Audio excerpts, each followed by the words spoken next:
करते जो कछु जगत रचा भगवाना ताको मरम लक्ष्मणों। गोविंद ने ऐसी लीला करते नारायण ने इधर कश्यप ऋषि अपनी दोनों पत्नियों के साथ आनंद से निवास करते हैं। और जब कश्यप ऋषि दोनों पत्नियों के साथ में आनंद से निवास कर रहे थे, और जब दोनों पत्नियों के साथ में निवास करते हैं जन्मेजय के साथ, क्या दिखती है? दिति और अदिति दोनों साथ में निवास करते हैं। दिति जो है आज संध्या समय कश्यप ऋषि के पास पहुंची, और दिति जैसे संध्या समय कश्यप ऋषि के पास पहुंची, और कश्यप ऋषि के पास पहुंच के क्या कहने लगे? दिति और अदिति में इतना ही अंतर है। यहाँ तक कि बताया है कि कश्यप ऋषि ने अपने जीवन में 13 विवाह किए हैं। कितने विवाह किए हैं? 13 विवाह। आजकल अगर आदमी एक विवाह कर ले तो परेशान हो जाता है। राठौर जी कह रहे हैं महाराज से परेशान, आदमी एक कर ले तो परेशान है, और इसने 13 विवाह किए, उससे पूछो क्या बीती होगी। कश्यप ऋषि ने हर मंडप में 2 पत्नियों के साथ विवाह किया।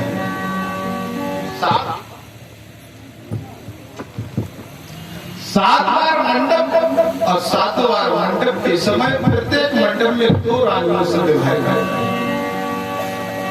पहली रानी जो है, पहली रानी कौन सी है? अदिति माता है। कौन है? अदिति। और दूसरी है दिति। पहले मंडप में अदिति और दिति से विवाह किया, दूसरे मंडप में कद्रु और वनिता से विवाह किया है। ध्यान देना, दूसरे मंडप में किससे विवाह किया? कद्रु और वनिता से। यहाँ तक कि बताया गया है कि जब इन्होंने 7 बार मंडप को लगाया तो 7वीं बार जो अक्षय तीज होती है, जिस दिन परशुराम जी का जन्म हुआ है। अक्षय तीज तो जानते हैं, वैशाख के महीने में शुक्ल पक्ष में तीज पड़ती है, जिस दिन विवाह मुहूर्त निकलता है। अक्षय तीज और देवोत्थान एकादशी विवाह के लिए सबसे ज्यादा शुभ मुहूर्त है। जिसका विवाह नहीं बन रहा हो उसके लिए बोले 2 तिथि 6 है। पहली अक्षय तीज और दूसरी देवोत्थान एकादशी दीपावली के बाद आएगी। जिनका विवाह मुहूर्त नहीं बन रहा उनके लिए सबसे शुभ है। और अक्षय तीज के दिन कश्यप ऋषि ने जब देखा कि हमारा 7वां मंडप है और 13वीं रानी है, 14वीं रानी नहीं है, इन्होंने माटी की पुतली बनाई, उससे विवाह किया। उसी दिन अक्षय तीज को आपने देखा होगा, छोटी छोटी कन्याएं, छोटी छोटी लाली पुतलियां बनाती है, उससे विवाह करती कि नहीं करते? पहले आप लोगों ने देखा होगा, मैं बताऊं। इस प्रकार से 13 विवाह कश्यप ऋषि ने किए। पहली पत्नी के देवताओं की उत्पत्ति हुई और दूसरी पत्नी के राक्षसों की उत्पत्ति हुई। जब सतयुग में जब कश्यप ऋषि ने सृष्टि का वर्णन किया, और तभी से भाई भाई में झगड़ा चला था। इधर देवता है, उधर राक्षस है, पिता तो एक है ना, माँ अलग है, तो भाई भाई का रिश्ता हुआ क्यों नहीं हुआ? तो राक्षसों में और देवताओं में झगड़ा। इसके बाद दूसरी बार जब विवाह किया कद्रु से, तो कद्रु से कालिया नाम की उत्पत्ति हुई, नागों की उत्पत्ति है। और वनिता से गरुड़ की उत्पत्ति है। और गरुड़ों में और नागों में युद्ध है कि नहीं? अगर कलयुग में भाई भाई में झगड़ा हो रहा है पिता की संपत्ति के पीछे, तो क्या सतयुग त्रेता में? कश्यप ऋषि दूसरे विवाह में कद्रु एक माँ है, दूसरी वनिता है, लेकिन पिता कश्यप ऋषि है। तभी तो कहा जाता है जिसको अपना गोत्र याद ना हो वो कश्यप ऋषि का नाम ले ले, वो कश्यप ऋषि की संतानों। यहाँ तक कि जो कुसा होती है ना पौधे, उसे दूबा कहा जाता है, घास कहा जाता है, वो भी कश्यप ऋषि की संतान है। कश्यप ऋषि आज जैसे दिति ने संध्या समय और कश्यप ऋषि भगवान का स्मरण कर रहे हैं, भगवान का भजन कर रहे हैं। और भगवान का भजन करते समय संध्या समय और संध्या भी 3 होती है। संध्या क्या होती है? 3 संध्या है। प्रातःकालीन संध्या, मध्यकालीन संध्या और सायंकालीन संध्या। संध्या कितनी है? 3 संध्या है। और जिसने अर्धरात्रि की संध्या कर ली वो तो फिर राम के समान हो जाएगा। जिसने 4 संध्या कर ली वो फिर राम बन जाएगा। और आजकल 3 संध्या की तो छोड़ो, 1 संध्या करने को तैयार नहीं। कोई करता है सर? 6 बजे सो करके नहीं जग पा रहे संध्या, तुम क्या करोगे? यहाँ तक कि बताया जो 26 मिनट की संध्या है, सूर्य उदय होते समय 13 मिनट और सूर्य उदय हो जाने के बाद 13 मिनट, 13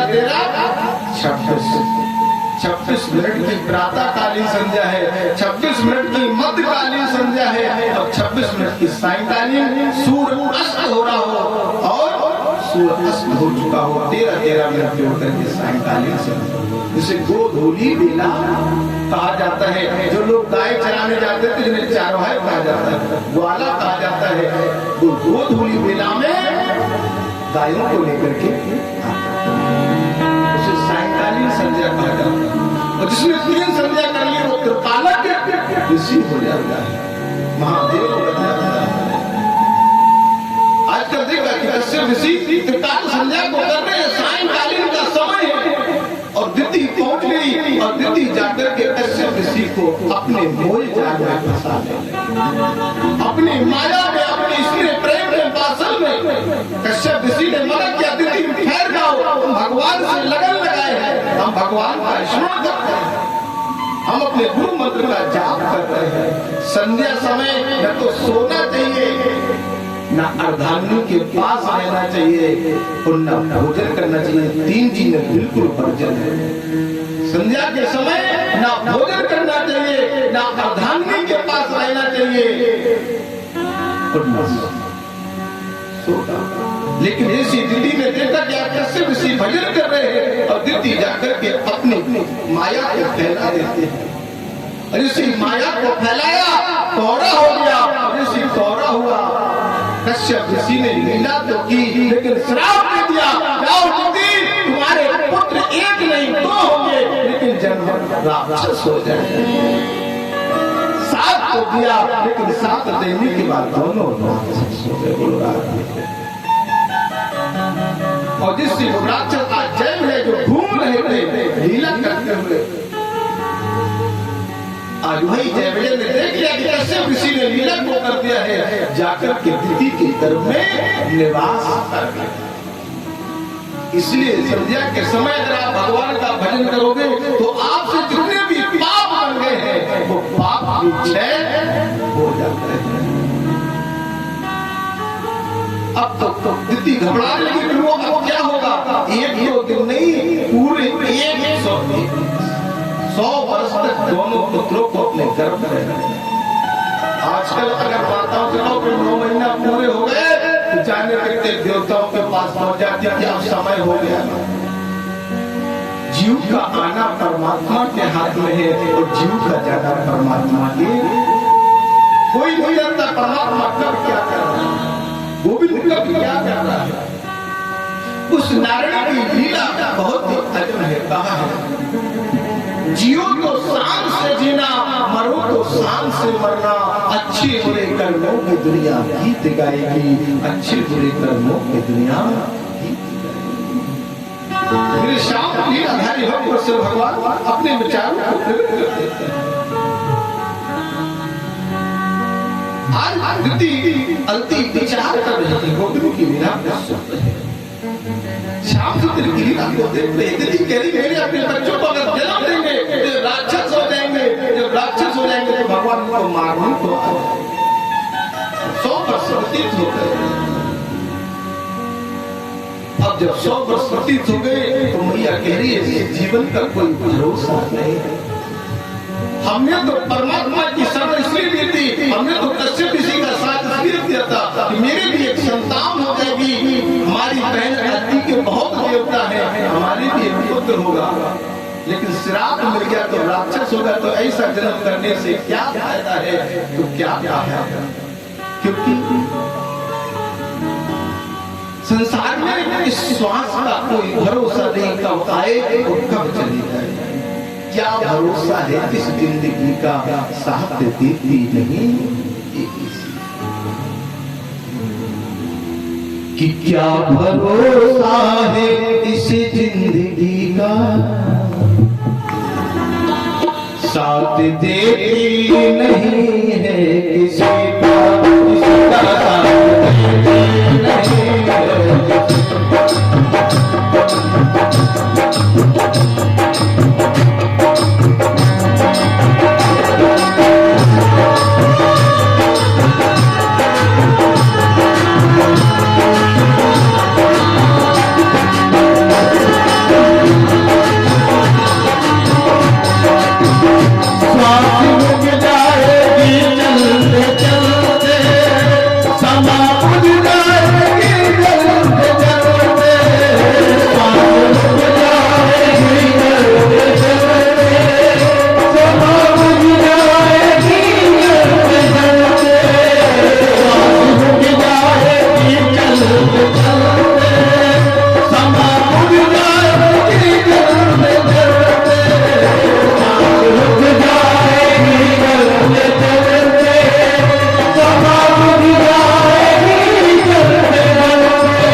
देखती नहीं, श्वास रुक जाए चलते चलते और समा पहुंच जाएगी।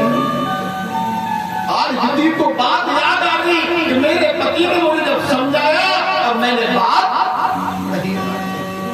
आज दीदी को अपने आप में पश्चाताप होता है। अगर मैं अपने पति की बात को स्वीकार कर लेती तो एक भूल नहीं हो, तो मेरे घर में तो राक्षस बन गया।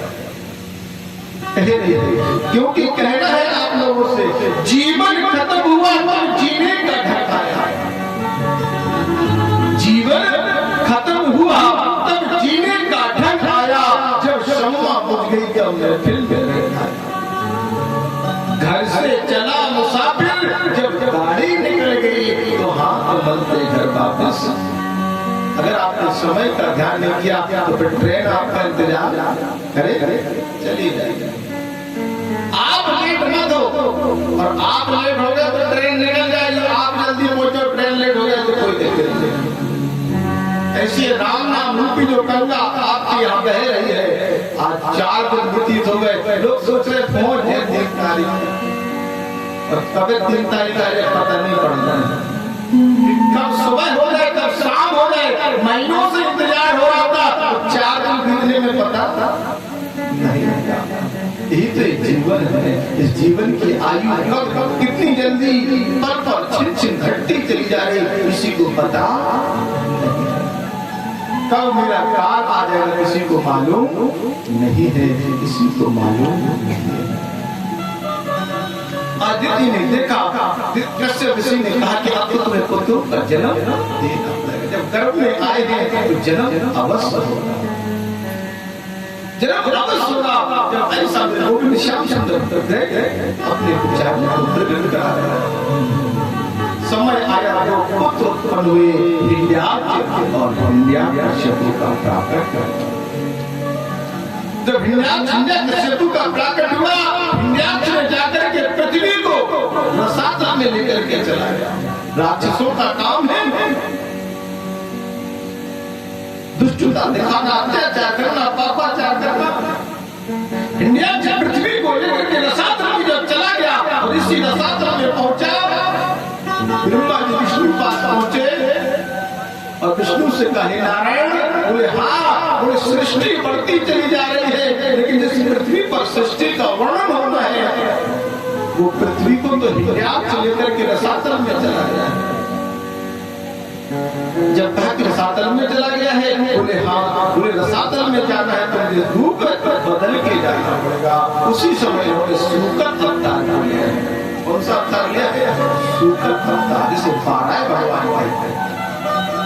और 12 भगवान के रूप में भगवान विष्णु पहुंचे, बोलो 12 भगवान की। और जिस 12 के रूप में पहुंचते हैं, आज हिंड्याक्ष ने कहा कौन हो? बोले हम युद्ध करने आए। बोले नर नारायण कौन हो? बोले कोई तो होंगे, तुम तो युद्ध करो। और हिंड्याक्ष से 12 भगवान का युद्ध प्रारंभ हुआ। हिंड्याक्ष से 12 भगवान का जब युद्ध हुआ, और युद्ध होने के बाद 12 भगवान ने तुरंत इसको पृथ्वी पे दे पटका दे दिया, झटका, इसके प्राण निकल गए। हिंड्याक्ष का वध हो गया। और हिंड्याक्ष का जैसे वध हुआ, भगवान के शरीर से पसीना पृथ्वी पर गिरा। अब एक राक्षस को मार रहे थे, और राक्षस को मारते समय जो पसीना पृथ्वी पर गिरा, उससे एक राक्षस की और उत्पत्ति हो गई, जिसका नाम है भौमासुर नाम का राक्षस। और यही भौमासुर नाम का राक्षस जो शरद पूर्णिमा पे करो काटो जात किसको हिंदिया को तुम्हारे भाई लौटा बना है, भौमासुर नाम का भगवान का पुत्र बनकर के उत्पत्ति हो गई। भगवान ने पृथ्वी को अपने दांतों में, आपने जंगली सूकर को देखा होगा, उनके दांत होते बड़े बड़े, पृथ्वी को लेकर के पृथ्वी को स्थापित किया। बोलो लक्ष्मी